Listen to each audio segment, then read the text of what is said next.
always fun. Guess what? Last night, we found out a lot of information, especially about... Hey, I'm sorry, but I put fabric softener in the wrong bowl. I filled the detergent part with fabric softener. Okay. Sorry about that. Wait, you mean the big round one in the back? No, the front one. Oh. The back one is... Still has detergent? No, it's mostly right. Did you put detergent in? Yeah, I just got both detergent and fabric softener in it. So it'll be nice and smelly good. Might make you gag, though. No, because it'll wash and then it'll rinse it out. So it's not a big deal. So we found out a lot about Joanna. And when... And guess what? I say you're not allowed to stream. This is mine now. This is my stream. Haha. Damn it, I'm not even being... You should see what the camera just did. What did it do? It went all over the place. I took my cam, messed with it, and now I have to fix it. You really messed it up. Stop. You messed it up. Stop. You gotta fix it. Okay, there we go. My son has decided he has to mess with things, so I apologize if y'all got a headache. But yeah. I'm Anything trying else? to figure out what else I can do to piss you off. Nothing. Just start over. Actually, why am I apologizing if I did that on purpose? That you did. I should stop. Alright, so. Shall we start again? I am Lady Rain. And we are going to continue our reading of Bag of Bones. We are in chapter 13. Yesterday, Mike went to Maddie's, and he had a good dinner, and then they talked about John Storrow. And when he got home, when Mike returned to his kitchen, that's what it says. When I returned to the kitchen to set the coffee maker for 7 a.m., I saw a new message in a circle of magnets. It read, Blue Rose, liar, ha ha. Now, the blue rose was the shirt that Joanna was wearing when she was in town by herself and didn't tell Mike. I looked at it for a second or two, wondering what had put it there and why, wondering if it was true. I stretched out a hand and scattered all the letters far and wide. Then I went to bed. So this is where we're going to start, okay? I caught the measles when I was 8, and I was very ill. I thought you were going to die, my father told me once. What? My ear's ringing. Oh. And he was not a man given to exaggeration. He told me about how he and my mother had dunked me in a tub of cold water one night.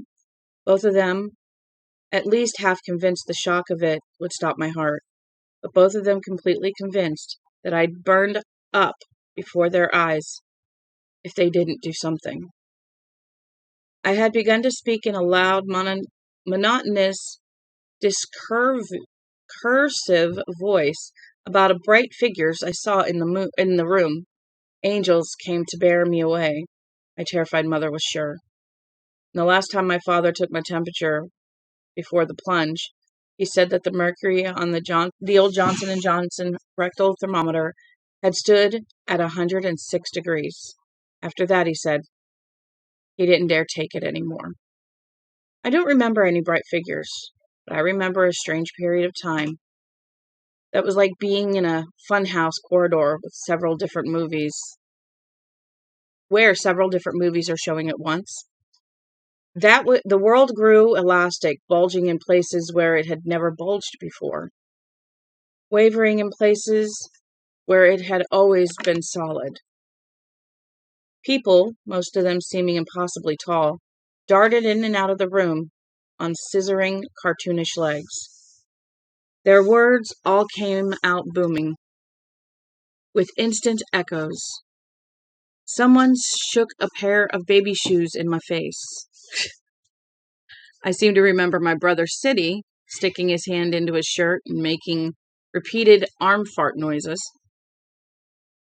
Continuity broke down. Everything came in segments. Weird wieners on a poison string. In the years between then and the summer I returned to Sara Laughs, I had the usual sicknesses, infections, and insults to my body, but never anything like that feverish interlude when I was 8. I never expected to, believing, I suppose, that such experiences are unique to children, people with malaria, or maybe those suffering catastrophic mental breakdowns. But on the night of July 7th and the morning of July 8th, I lived through a period of time remarkably like that childhood delirium. Dreaming, waking, moving. They were all one. I tell you as best I can, but nothing I say can convey the strangeness of that experience. It was as if I had found a secret passage hidden just beyond the wall of the world and went crawling along it. First there was music, not Dixieland, because there were no horns, but like Dixieland, a primitive, reeling kind of bebop. 3 or 4 acoustic guitars, a harmonica, a stand-up bass, or maybe a pair. Behind all of this was a hard, happy drumming that didn't sound as if it was coming from a real drum. It sounded as if someone with a lot of percussion talent was whopping on a bunch of boxes. Then a woman's voice joined in, a contralto voice, not quite mannish, roughing over the high tones. It was laughing and urgent and ominous all at the same time. And I knew at once that I was hearing Sarah Tidwell, who had never cut a record in her life. I was hearing Sara Laughs, and man, she was rockin'. You know we're going back to Manderley. We're gonna dance on the Sanderley. I'm gonna sing with the Banderley. We're gonna ball. We gonna ball all week Canderley. Ball me, baby, yeah. The basses, yes, there were 2, broke out in a barnyard shuffle like a break in Elvis's version of Baby Let's Play House. And there was a guitar solo. Son Tidwell playing on that chicken scratch thing. Lights gleaming in the dark, and I thought of the song from the 50s, Claudine Clark singing Party Lights. And here they were, Japanese lanterns hung from the trees above the path of railroad ties, steps leading from the house to the water, party lights casting mystic circles of radiance in the dark, red, blue, and green. Behind me, Sarah was singing the bridge to her Manderley song. Mama likes it nasty, Mama likes it strong, Mama likes to party all night long. But it was fading. Sarah and the red top boys had set up their bandstand in the driveway by the sound. But where George Footman had parked when he came to serve me with Mac's divorce subpoena. I was descending toward the lake through the circles of radiance, past party lights surrounded by soft-winged moths. One had found its way inside a lamp, and it cast a monstrous bat-like shadow against a ribbed paper.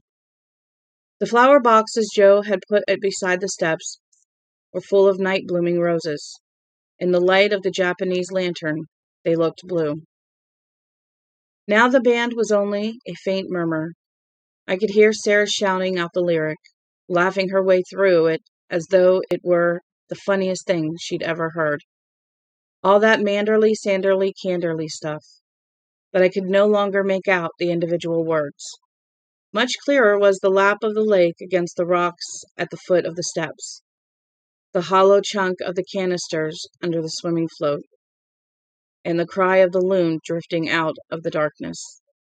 Someone was standing on the street to my right, at the edge of the lake. I couldn't see his face, but I could see the brown sports coat and the t-shirt he was wearing beneath it. The lapels cut off some of the letters of the message, so it looked like this. Hey, Orma, Ern, Own. Should I call them? Yeah, let me read, and we're gonna call them. Okay. And we're gonna find out what's going on. Because if you can cash that out, we're going to. Thank you. Yeah. I knew what it said anyway. In dreams, you almost always know, don't you? Normal sperm count, a village cafe, yuck it up special, if ever there was one. I was in the north bedroom dreaming all this. And here I woke enough to know I was dreaming. Except it was like waking into another dream. Because Bunter's bell was ringing madly, and there was someone standing in the hall. Mr. Normal Sperm Count? No, not him. The shadow shape falling on the door wasn't quite human. It was slumped, the arms indistinct. I sat up into the silver shaking of the bell, clutching a loose paddle of sheet against my naked waist. Sure, it was the shroud thing out there, the shroud thing that came out of the grave to get me. Please don't, I said in a dry and trembling voice. Please don't, please. The shadow at the door raised its arms. It ain't nothin' but a barn dance, sugar. Sarah Tidwell's laughing, furious voice sang. It ain't nothin' but a round and round. I lay back down and pulled the sheet over my face like a childish act of denial. And there I stood on our little lick of beach, wearing just my undershorts. My feet were floating around. My feet were ankle deep in the water. I was warm the way the lake gets by midsummer. It was warm, the way the lake gets by midsummer. My dim shadow was cast two ways. In one direction by the scantling moon which rode low above the water. In another by the Japanese lantern with the moth caught inside it. The man who'd been standing on the path was gone, but he had left a plastic owl to mark its place. It stared at me with frozen, gold-ringed eyes. Hey, Irish! I looked out at the swimming float. Jo stood there. She must have just climbed out of the water, because she was still dripping and her hair was plastered against her cheeks. She was wearing the two-piece swimsuit from the photo I'd found, gray, with red piping. It's been a long time, Irish. What do you say? Say about what? I called back, although I knew. About this. She put her hands over her breasts and squeezed. Water ran out between her fingers and trickled down her knuckles. Come on, Irish, she said, from beside and above me. Come on, you bastard, let's go. I felt her strip down the sheet, pulling it easily out of my sleep-numbed fingers. I shut my eyes, but she took my hand and placed it between her legs. And as I found that velvety seam and began to stroke it open, she began to rub the back of my neck with her fingers. You're not Jo, I said. Who are you? No one was there to answer. I was in the woods. It was dark, and the lake the loons. Oh my goodness! And on the lake, the loons were crying. I was walking the path to Jo's studio. It wasn't a dream. I could feel the cool air against my skin, and the occasional bite of a rock into my bare sole or heel. A mosquito buzzed around my ear, and I waved it away. I was wearing jockey shorts, and at every step they pulled against a huge and throbbing erection. What the hell is this? I asked as Jo's little barn-board studio loomed in the dark. I looked behind me and saw Sara on her hill. Not the woman, but the house. A long lodge jutting toward the night-bound lake. What's happening to me? Everything all right, Mike? Jo said. She was standing on the float, watching as I swam toward her. She put her hands behind her neck like a calendar model, lifting her breasts more fully into the damp halter. As in the photo, I could see her nipples in my my underpants, and with the same huge erection. Everything's all right, Mike, Maddie said in the north bedroom, and I opened my eyes. She was sitting beside me on the bed, smooth and naked in the weak glow of the nightlight. Her hair was down, hanging to her shoulders. Her breasts were tiny, the size of teacups, but the nipples were large and distended. Between her legs, where my hand still lingered, was a powder puff of blonde hair, smooth as down. Her body was wrapped in shadows, like moth wings, like rose petals. There was something desperately attractive about her as she sat there. She was like a prize you know you'll never win at the Carney shooting gallery or the county fair ring toss, the one they keep on the top shelf. She reached under the sheet and folded her fingers around the stretched material of my undershorts. Everything's all right. It ain't nothing but a round and round, said the UFO voice. As I climbed the steps to my wife's studio, I stooped, fished the key from beneath the mat, and took it out. I climbed the ladder to the float, wet and dripping, preceded by my engorged sex. Is there anything, I wonder, so unintentionally cosmic as a sexually aroused man? Jo stood on the boards in her wet bathing suit. I pulled Maddie into the bed with me. I opened the door to Joe's studio. All of these things happened at the same time, weaving in and out of each other like strands of some erotic rope or belt. The thing with Joe felt the most like a dream. The thing in the studio, me crossing the floor, looking down at the old green IBM at least. Maddie in the north bedroom was somewhere in between. On the float, Joe said, "Do what you want." In the north bedroom, Maddie said, "Do what you want." In the studio, no one had to tell me anything. In there, I knew exactly what I wanted. On the float, I bent my head and put my mouth on one of Joe's breasts and sucked the cloth-covered nipple in my mouth. I tasted damp fabric and dank lake. She reached for me where I stuck out, and I slapped her hand away. If she touched me, I would come at once. I sucked, drinking back trickles of cotton water, groping with my own hands, first caressing her ass and then yanking down the bottom half of her suit. I got it off her and she dropped to her knees. I did too, finally getting rid of my wet, clinging underpants and tossing them on top of her bikini panty. We faced each other that way, me naked, her almost. Who was the guy at the game? I panted. Who was he, Joe? No one in particular, Irish. Just another bag of bones. She laughed, then leaned back on her hunches and stared at me. Her navel was a tiny black cup. There was something query, attractively snake-like in her posture. Everything down there is death, she said, and pressed her cold palms and white, pruny fingers to my cheeks. She turned my head and then bent it so I was looking into the lake. Under the water, I saw decomposing bodies slipping by, pulled by some deep current. Their eyes stared, their flesh-nibbled noses gaped, their tongues lolled between white lips like tendrils of waterweed. Some of the dead trailed pallid balloons of jellyfish guts. Some were little more than bone. Yet not even the sight of this floating carnal parade could divert me from what I wanted. I shrugged my head free of her hands, pushed her down on the boards, and finally cooled what was so hard and contentious, sinking in deep. Her moon-silvered eyes stared up at me, through me, and I saw that one pupil was larger than the other. That was how her eyes had looked on the TV monitor when I had identified her in the Derry County morgue.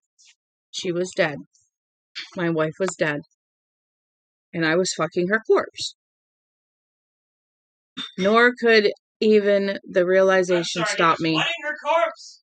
Who was he? I cried at her, covering her cold flesh as I lay on the wet boards. Who was he, Joe? For Christ's sake, tell me who he was. In the north bedroom, I pulled Maddie on top of me, relishing the feel of her small breasts against my chest and the length of her entwining legs. Then I rolled her over on the far side of the bed.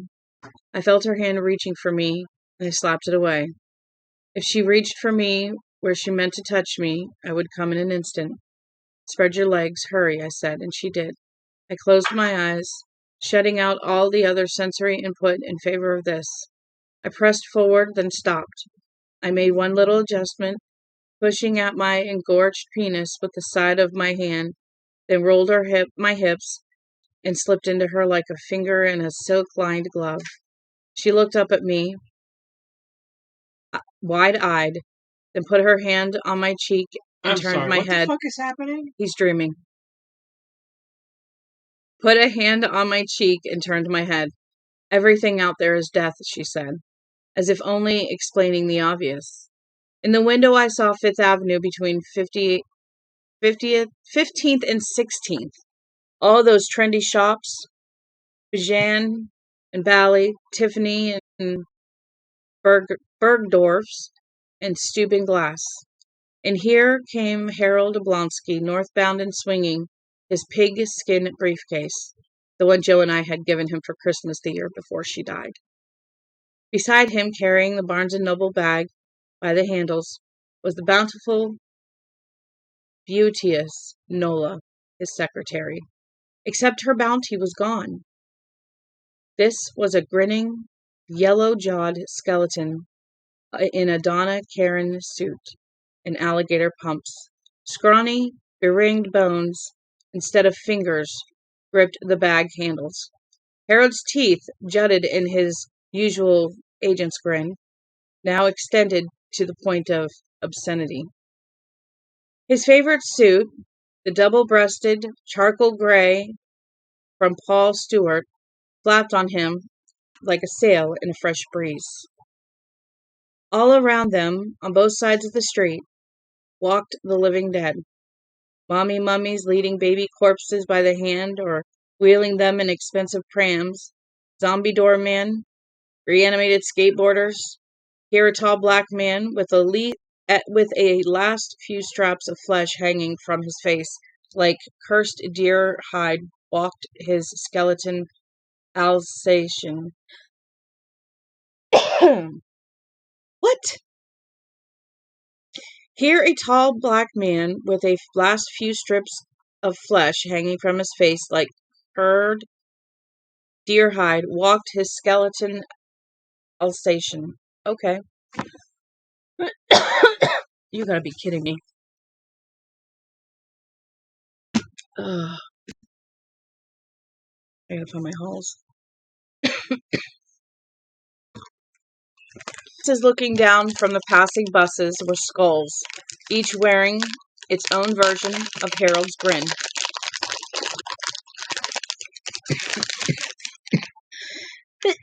Excuse me. I'm gonna put a halls. Maybe that'll help.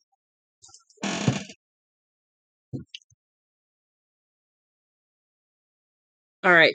The faces looking down from the passing buses were skulls, each wearing its own version of Harold's grin. Hey, how are you? How's the wife? How's the kids? Writing any good books lately? The peanut vendors were putrefying, yet none of it could quench me. I was on fire. Nope. I slipped my hands under her buttocks, lifting her, biting at the sheet.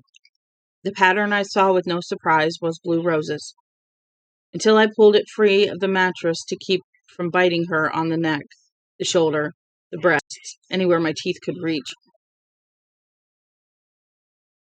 Tell me who he was, I shouted at her. I know you do. My voice was so muffled by my mouthful of bed linen that I doubted if anyone but me could have understood it. Tell me, you bitch. On the path between Joe's studio and the house, I stood in the dark with the typewriter in my arms, and that dream-spanning erection quivering below its metal bulk. Good Lord. All that ready and nothing willing. Except maybe for the night breeze. Then I became aware I was no longer alone. The shroud thing was behind me, calling like the moths to the party lights. I laughed, a brazen, smoke-broken laugh that could belong to only one woman. I didn't see the hand that reached around my hip to grip me. The typewriter was in the way. But I didn't need to see it to know its color was brown. It squeezed, slowly tightening, fingers wriggling. "What do you want to know, sugar?" she asked from behind me, still laughing, still teasing. "Do you really want to know at all? Do you want to know, or do you want to feel?" "Oh, you're killing me," I cried. The typewriter, 30 or so pounds, the IBM Selectric, was shaking back and forth in my arms. I could feel my muscles twanging like guitar strings. "Do you want to know who he was, sugar? That nasty man?" "Just do me, you bitch," I screamed. She laughed again, that hard laughter that was almost like a cough, and squeezed me where the squeezing was best. "You hold still now," she said. "You hold still, pretty boy, lest you want me to take fright and yank this thing of yours right out by the—" I lost the rest as the whole world exploded in an orgasm so deep and strong that I thought it would simply tear me apart. I snapped my head back like a man being hung and ejaculated, looking up at the stars. I screamed. I had to, and on the lake, two loons screamed back. At the same time I was on the float, Joe was gone, but I could faintly hear the sound of the band. Sarah and Sonny and the Red Top Boys tearing through Black Mountain Rag. I sat up, dazed and spent, fucked hollow. I couldn't see the path leading up to the house. I could discern its switchback course by the Japanese lanterns. My underpants lay beside me in a little wet heap. I picked them up and started to put them on, only because I didn't want to swim back to shore with them in my hand. I stopped with them stretched between my knees, looking at my fingers. They were slimmed with decaying flesh. Puffing out from beneath several of the nails were clumps of torn-out hair. Corpse hair. "Oh, Jesus," I moaned. The strength went out of me. Into I flopped into wetness. I was in the north wing bedroom. What I had landed in was hot, and at first I thought it was cum. The dim glow of the night light showed darker stuff, however.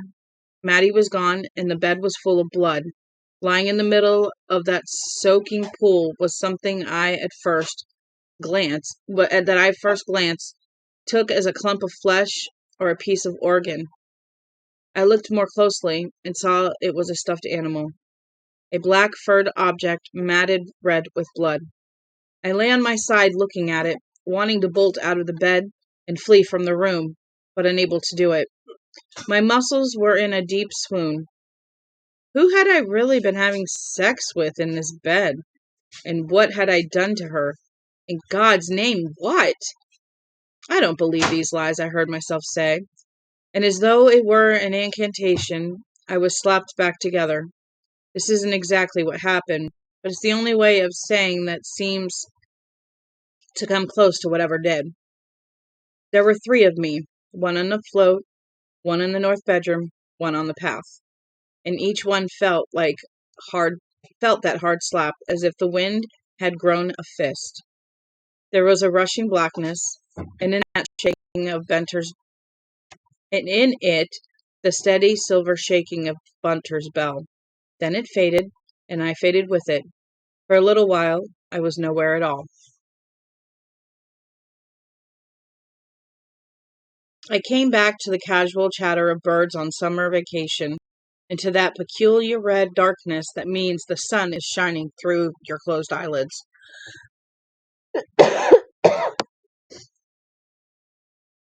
My neck was stiff, my head was canted in a weird angle, my legs were folded awkwardly beneath me, and I was hot. I lifted my head with a wince, knowing even as I opened my eyes that I was no longer in bed, no longer in the swimming float, no longer on the path between the house and the studio. It was floorboards under me, hard and uncompromising. The light was dazzling. I quenched, yeah. I squinched my eyes closed again and groaned like a man with a hangover. I eased them back open behind my cupped hands, gave them time to adjust, then cautiously uncovered them, sat all the way up, and looked around. I was in the upstairs hall, lying under the broken air conditioner, Mrs. Meserve's note still hanging from it. Sitting outside my office door was the green IBM with a piece of paper rolled into it. I looked down at my feet and saw that they were dirty. Pine needles were stuck to my soles, and one toe was scratched. I got up, staggered a little. My right leg had gone to sleep, then braced a hand against the wall and stood steady. I looked down at myself. I was wearing the jockeys I'd gone to bed in, but I didn't look as if I'd had an accident in them. I pulled out the waistband and peeked inside.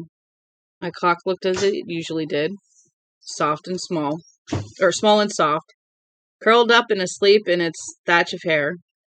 If Noonan's folly had been adventuring in the night, there was no sign of it now. It sure felt like an adventure, I croaked. I armed sweat off my forehead. It was stifling up here.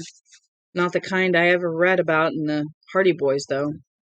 Then I remembered the blood-soaked sheet in the north bedroom, and the stuffed animal lying on its side in the middle of it. There was no sense of relief attached to the memory. That, thank God, it was only a dream feeling you get after a particularly nasty nightmare. It felt as real as any of the things I'd experienced in my measles fever delirium. And all those things had been real, just distorted by my overheated brain. I staggered to the stairs, limped down them, holding tight to the banister in case my tingling leg should buckle. At the foot, I looked dazedly around the living room, as if seeing it for the first time, and then limped down the north wing corridor. The bedroom door was ajar, and for a moment I couldn't bring myself to push it all the way open and go in. I was very badly scared, and my mind kept trying to replay an old episode of Alfred Hitchcock Presents. The one about a man who strangles his wife during an alcoholic blackout. He spends the whole half hour looking for her and finally finds her in the pantry, bloated and open-eyed. Kyra DeVore was the only kid of stuffed animal age I'd met recently, but she had been sleeping peacefully under her cabbage rose coverlet when I left her mother and headed home. Oh, great! Great! Go flip the switch.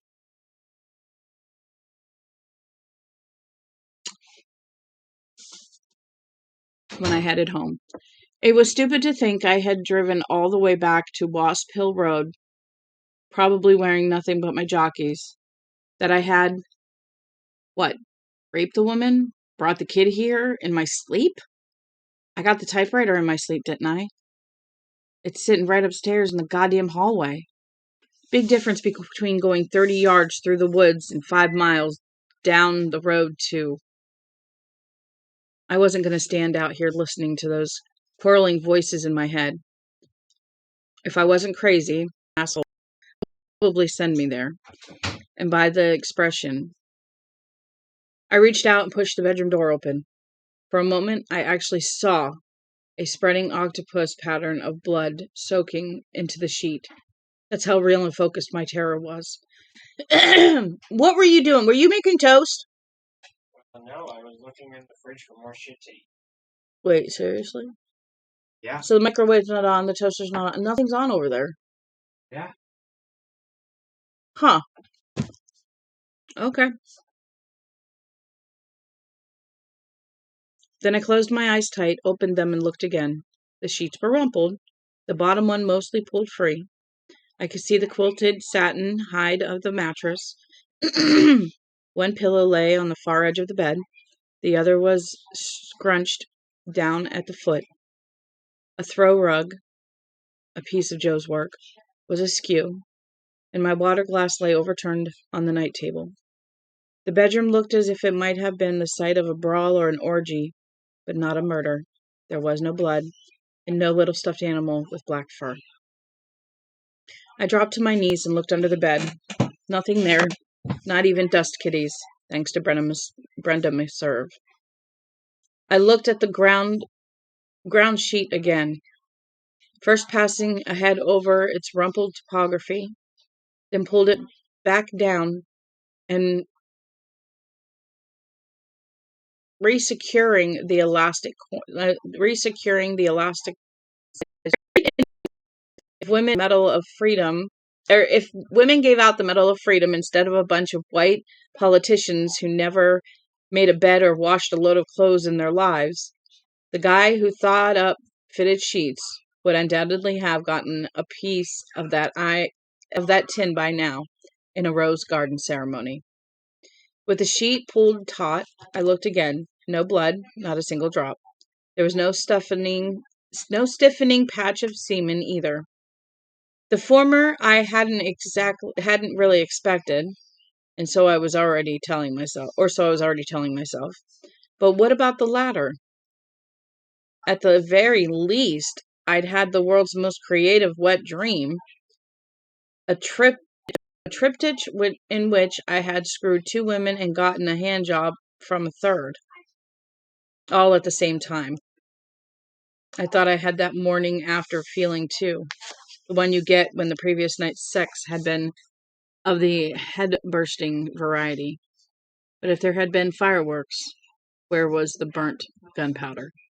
In Joe's studio, most likely, I told the empty, sunny room, or on the path between. Glad you didn't leave it in Maddie DeVore. Go.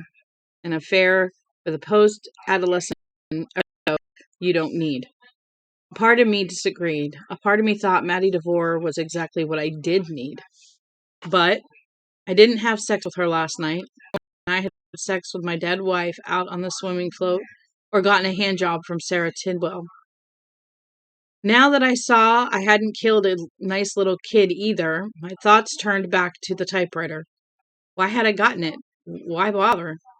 Oh man, what a silly question. My wife might have been keeping secrets from me, maybe even having an affair. There might be ghosts in the house. There might be a rich old man half a mile south who wanted to put a sharp stick into me and then break it off. There might be a few toys in my own humble attic, for that matter. But as I stood there in the bright shaft of sunlight, looking at my shadow on the far wall, only one thought seemed to matter. I had gone out to my wife's studio and gotten my old typewriter, and there was only one reason to do something like that. I went into the bathroom, wanting to get rid of the sweat on my body and the dirt on my feet before doing anything else. I reached for the shower handle, then stopped. The tub was full of water. Either I had for some reason filled it during my sleepwalk, or something else did. I reached for the drain lever, then stopped again, remembering that moment on the shoulder of Route 68 when my mouth had filled with a taste of cold water. I realized I was waiting for it to happen again. When it didn't, I opened the bathtub drain to let out the standing water and started the shower. I could have brought the Selectric downstairs, perhaps even lugged it out onto the deck where there was a little breeze coming over the surface of the lake, but I didn't. I had brought it all the way to the door of my office, and my office was where I'd work, if I could work.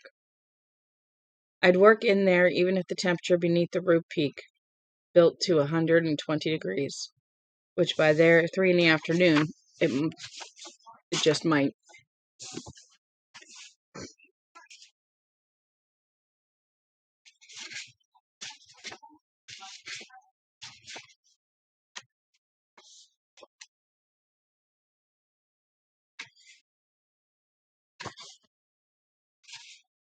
Oh, well then. The paper rolled into the machine with an old pink carbon receipt from Click. The photo shop in Castle Rock, where Joe had bought her supplies when we were down here. I put it in so that the blank side from the courier type ball.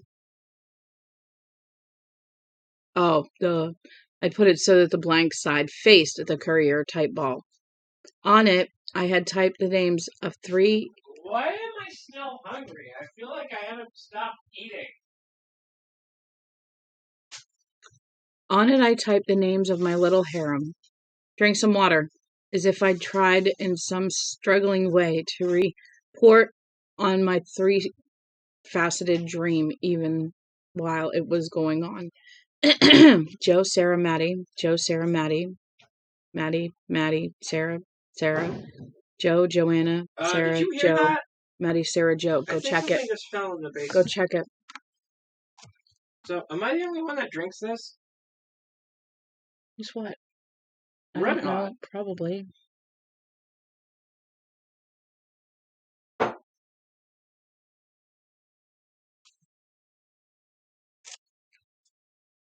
It's a gnat.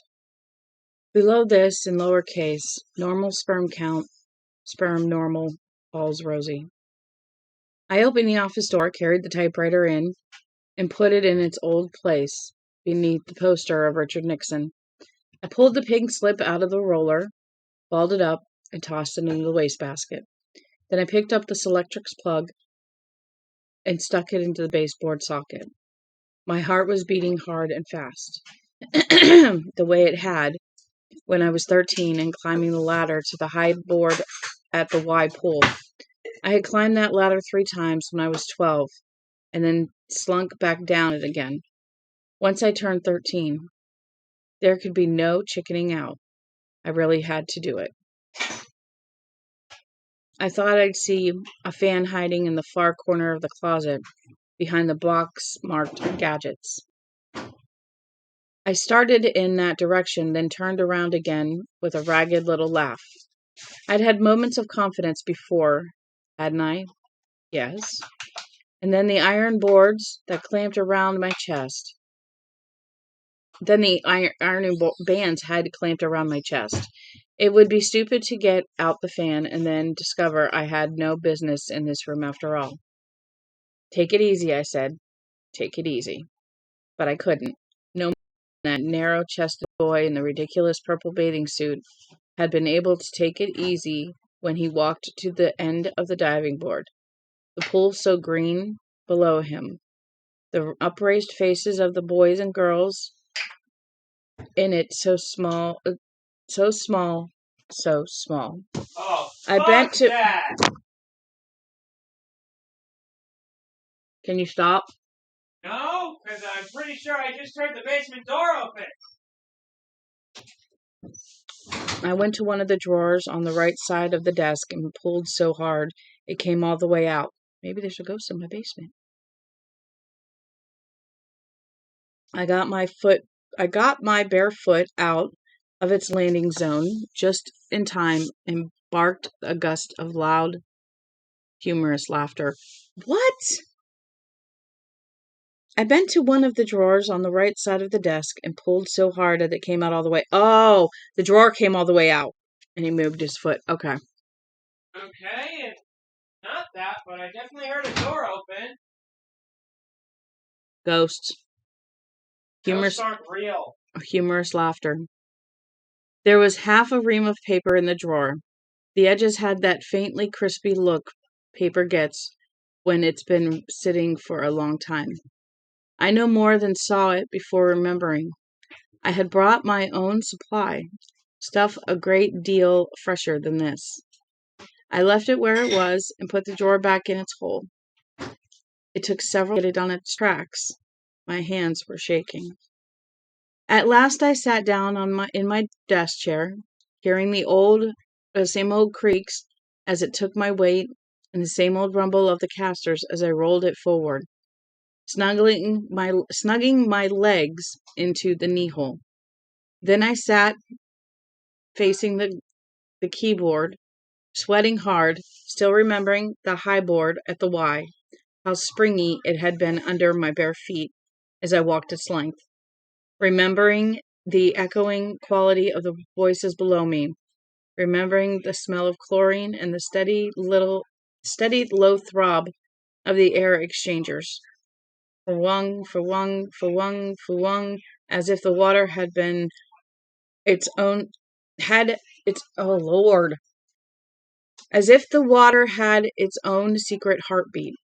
I had stood at the end of the board wondering, and not for the first time, if you could be paralyzed if you hit the water wrong. Probably not, but you could die of fear. There was a documented case of that in Ripley's Believe It or Not, which served me as science between the ages of 8 and 14. Go on, Joe's voice cried. My version of her voice was usually calm and collected. This time it was shrill. Stop dithering and go on. I reached for the IBM's rocket switch, now remembering the day I had dropped my Word 6 program into the PowerBook's trash. Goodbye, old pal, I had thought. Please let this work, I said, please. I lowered my hand and flicked the switch. The machine came on. The courier bell did a preliminary twirl, like a ballet dancer standing in the wings, waiting to go on. And I didn't care. I pulled up a piece of paper, saw my sweaty fingers were leaving marks, and I did. Okay, I see. I messed up. All right, hold on. I lowered my hand and flicked the switch. The machine came on. The courier ball did a preliminary twirl, like a ballet dancer standing in the wings, waiting to go on. I picked up a piece of paper, saw my sweaty fingers were leaving marks, and didn't care. I rolled it into the machine, covered it, then wrote Chapter 1, and waited for the storm to break. Now we are going to stop there so I can go lay down and get some ice on my head.